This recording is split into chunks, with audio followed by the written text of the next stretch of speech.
I imagine many of us have had some medical advice or instruction from a professional that at times has been anticipated but not entirely appreciated.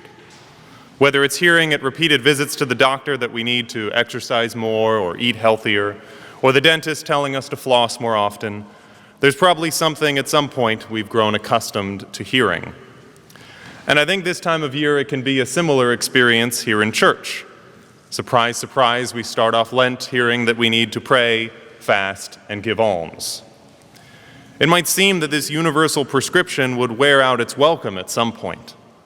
But on Ash Wednesday, once again, the gospel presented the specific prescription to pray, fast, and give alms, while in today's gospel, we see exactly what that prescription is trying to accomplish. Jesus returned from the Jordan and was led by the Spirit into the desert for 40 days to be tempted by the devil. First, Satan tempts a hungry Jesus to turn some rocks into bread, a seemingly harmless indulgence of Jesus' passions, that desire for physical comforts. Second, Satan takes Jesus up high to show him all the kingdoms of the world, offering them all if Jesus simply worships Satan, a bold appeal to greed, offering riches and power. And third, Satan takes Jesus to Jerusalem, to the top of the temple, and says he should throw himself down, allowing the angels to catch him, hoping that Jesus' pride would desire the praise and adoration of an impressed crowd. And what is amazing, I think, about these three temptations is how often they are repeated throughout salvation history. Right from the start, when Eve beheld the apple in the garden, she saw that it was first good to eat, fulfilling that physical desire, appealing to the eye, something our greed would want for ourselves, and desirable for gaining wisdom, and in pride, becoming like God. Fast forward to King Solomon, who had everything going for him. He inherited a powerful kingdom from his father David, and he was blessed with great wisdom.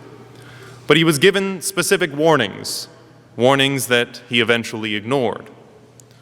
He was warned not to accumulate too many wives, giving into his passions, or too much wealth, giving into his greed, or too many weapons, pridefully trusting in himself and not in God.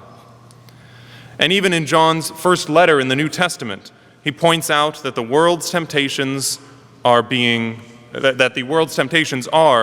the lust of the flesh, our passions, the lust of the eyes, our greed, and pride of life, our pride.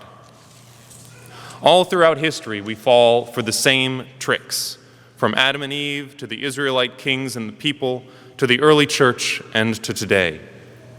I think it's these same three temptations that, in the extreme, lead to wars. And afterwards, we always vow never again to venture down that path, even in the case of the First World War, calling it the war to end all wars. How tragically wrong that was.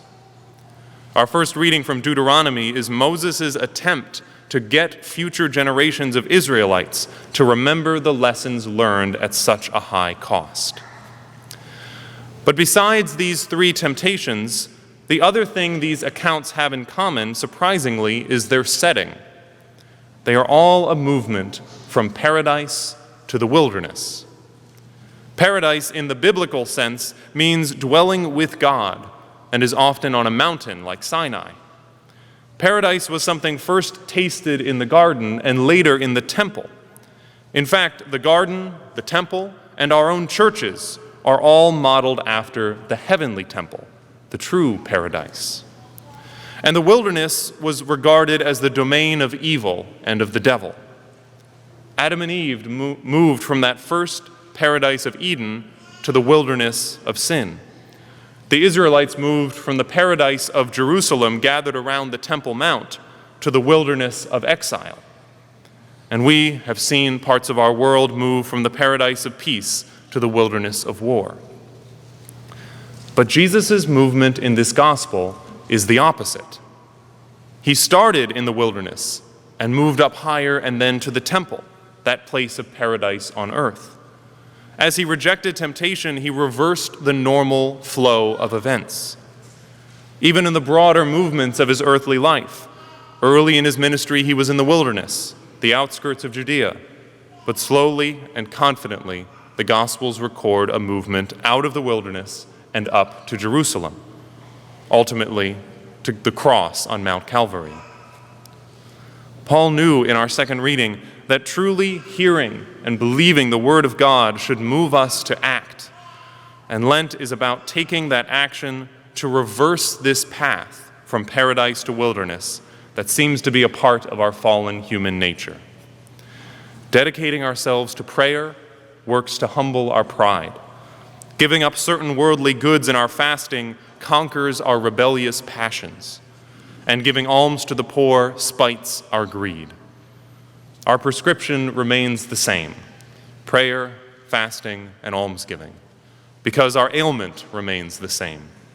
And it is only these three weapons of Lent that bring us backwards from the wilderness of sin to the paradise of God's presence.